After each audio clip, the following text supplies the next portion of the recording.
Before I get too far into this particular video, I should reiterate here that I'm not a financial advisor, nor do I purport to be one.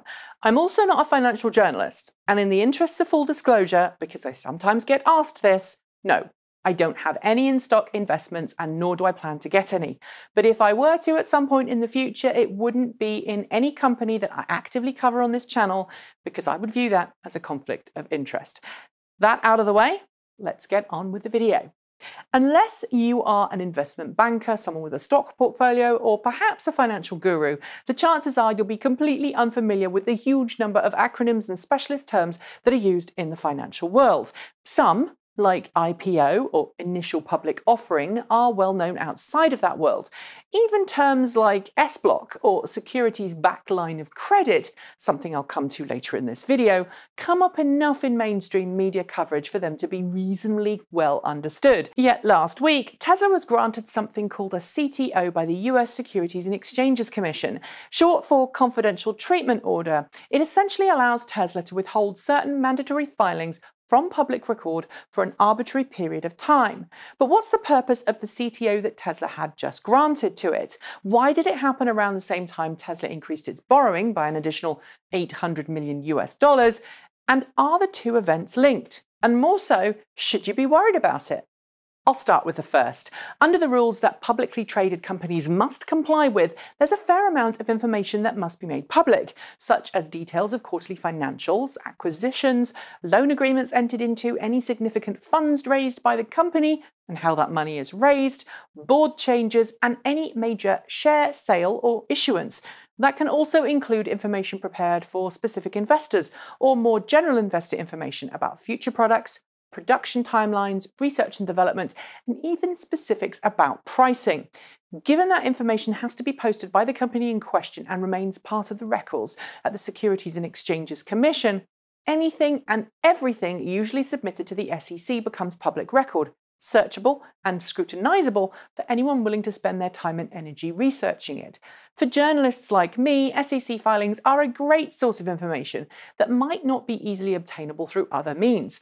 Accurate figures, for example, on Tesla deliveries and production levels are obtained from Tesla's SEC filings. So too is information about Tesla's current investors, bottom line, and total credit line. But if I can see that information, so too can Tesla's competitors, which could use that information to their advantage. Which brings you to the why. Look at the CTO document itself. I'll link you in the show notes, and you'll see that it was granted by the SEC on June 22nd, but it actually refers to two documents submitted to the SEC as part of Tesla's most recent Form 10Q filing as submitted on May 10th this year. And if you're wondering what Form 10Q is, it's the technical term used by the SEC for a quarterly report. You know, the thing that gets everyone excited about 4 times a year because it gives us official Tesla delivery and production figures.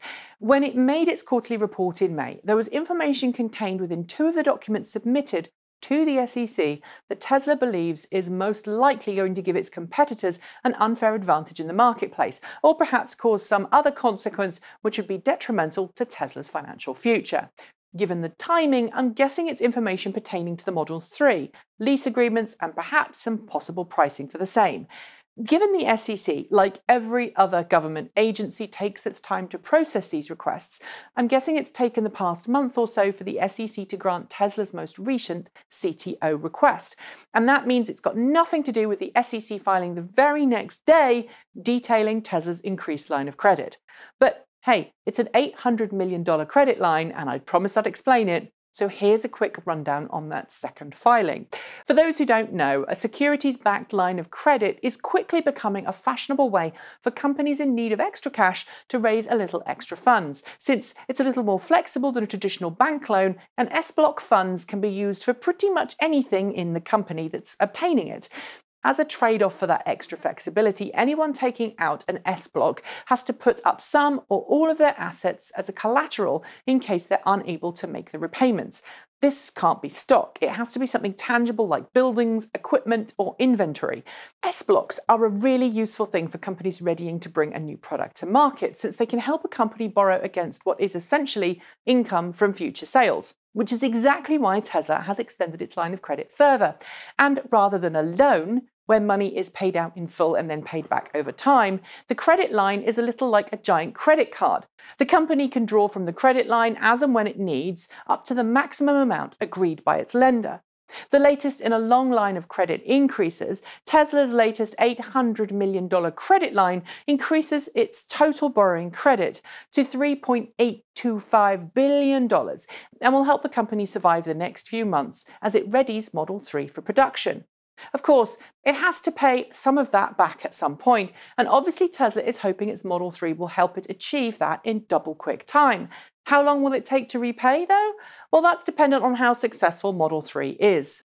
Do you agree with my assessment of the CTO and S block? Do you understand these terms a little better? And how long do you think it will take Tesla to reach a point where it can pay that massive credit line back?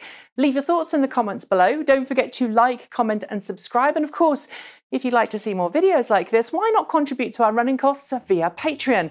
I've left a link below and a clickable one at the end of this video. That's it. Thanks for joining me. I'll be back tomorrow. Until then, keep evolving.